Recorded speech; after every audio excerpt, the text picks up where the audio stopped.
Et bonjour à tous, on se retrouve aujourd'hui pour une vidéo particulière. Aujourd'hui, c'est un top 5 retour de l'année chez WWE.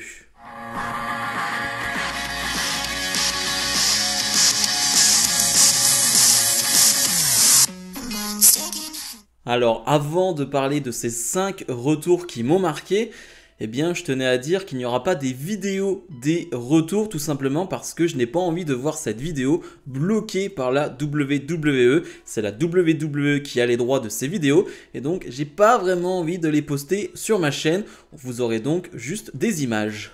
On commence donc avec le retour numéro 5, et pour moi, eh bien, c'est un retour qui est combiné à d'autres retours.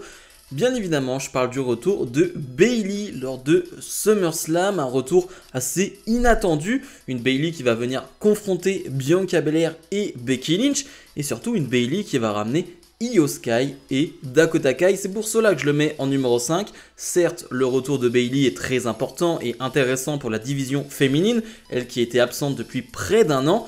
Eh bien, ramener Io Sky qui n'était plus trop chez WWE, on ne savait pas trop, et une Dakota Kai qui avait été renvoyée quelques mois plus tôt, et bien là pour le coup c'était une énorme surprise, donc c'est un retour combiné avec d'autres retours, et pour moi ça mérite totalement d'être en numéro 5, parce que c'était assez étonnant. Le retour numéro 4, un retour qui a été presque oublié par tout le monde, et bien c'est le retour de Ronda Rousey lors du Royal Rumble. Je dis qu'il a presque été oublié par tout le monde, car Ronda Rousey n'a pas vraiment fait une grosse année 2022 depuis son retour justement, et donc eh bien, on ne se souvient plus trop des bonnes choses et des beaux moments avec Ronda Rousey, mais pour le coup, eh bien, son retour au Royal Rumble 2022 était un vrai bon moment, un vrai gros moment, une vraie grosse surprise, et surtout qu'en plus, elle va gagner ce Royal Rumble 2022. En tout cas, je sais que moi, je l'ai vraiment vécu très bien ce retour. C'était un vrai bon retour pour moi. Donc pour moi, malgré l'année de Ronda Rousey derrière qui a été très moyenne, eh bien, voir Ronda Rousey dans ce top 5 des retours de l'année 2022, ça me paraît plutôt logique. Retour numéro 3. Et j'ai presque envie de dire, il est seulement en numéro 3, c'est pour vous dire à quel point cette année a été riche en retours. Eh bien, c'est forcément Cody Rhodes qui a fait son retour à la WWE lors de WrestleMania, lui qui était l'adversaire mystère de Seth freaking Rollins.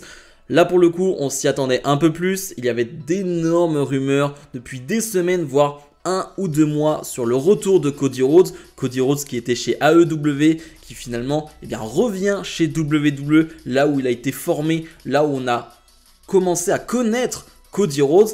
Et ouais, il est qu'en numéro 3 parce que, eh bien, en numéro 1 ou 2, vous le verrez, il y a du très lourd. Mais c'est pour vous dire que l'année, en termes de retour, a été très forte. Parce que voir Cody Rhodes seulement numéro 3 avec une arrivée pareille à WrestleMania, c'est qu'il y avait du très lourd avant.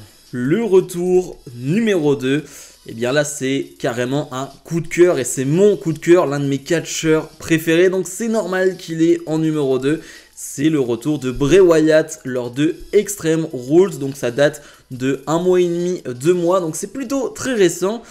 Et là, ouais, gros retour qui a été teasé là aussi pendant des semaines avec des vignettes, avec des segments particuliers. Bref, on pouvait s'attendre à ce retour-là, mais voir Bray Wyatt de retour chez WWE, pour moi c'est un immense bonheur. Comme je l'ai dit, c'est l'un de mes catcheurs préférés, c'est l'un des cerveaux les plus intéressants, les plus intelligents, on va dire, en termes de créativité pour WWE. Je parle même de l'histoire de la WWE. Donc, le voir de retour, en plus avec cette mise en scène à Extreme Rules qui a été vraiment fantastique. Je trouve qu'en termes de mise en scène, en termes de qualité cinématographique, c'était vraiment super bien réalisé. Donc, Bray Wyatt en numéro 2, pour moi, c'est logique. Et le retour numéro 1, alors pour le coup, c'est pas forcément un coup de cœur personnel parce que ce n'est pas ma génération et vous allez comprendre tout de suite de qui je parle.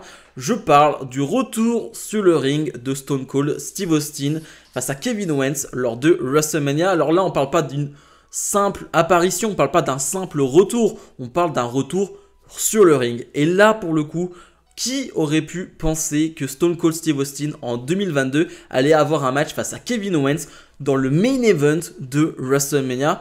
Je pense que personne n'a pu penser ça, je pense que c'est impossible de l'imaginer.